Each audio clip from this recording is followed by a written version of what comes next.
Hello. Did you know one of the ways that God grows and develops us, actually strengthens us, is when we're in positions where we're being stretched?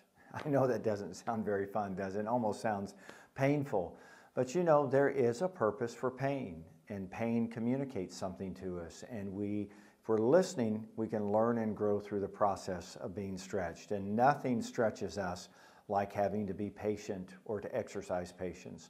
You and I both understand that as Christians, as those that are born again, who love the Lord, that the seed of patience is in us, but that seed needs to be watered so it can grow and develop. And patience is a very necessary part of how God helps us to grow and to develop. But patience isn't always an easy thing to embrace. So here's a few verses that remind us of the significance of patience. Hebrews chapter 10 and chapter 6 both give us some really good insight. Chapter 10 first says, "For you have need of patience." Notice we have a need of patience. Why?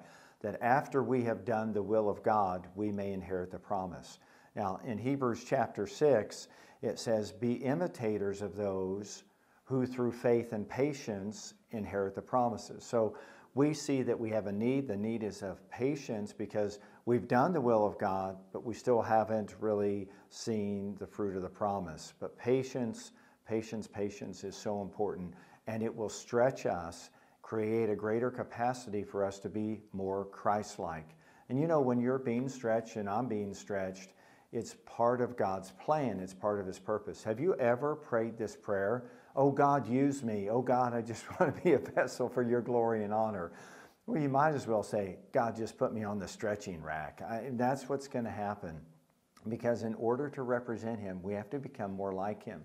So He's going to put us in those positions where we're being stretched. And nothing, like I said, stretches us like when we have to be patient. Now, James reminds us, "Let patience have her perfect work." Why? That we may be complete or mature in every area. That means no deficiencies in our life. When patience has completed her work, we'll be more like Christ. And that's a very, very, I think that's attractive. I think it's something that should inspire us. And I know it's not easy to embrace. Nothing in our flesh likes to wait, but that's part of the plan. It goes something like this, you know, wait, get it? I mean, and in that waiting, God is working. He's stretching us, our capacity to be more compassionate, to be more empathetic, to be more Christ-like is being developed. So I want to, first of all,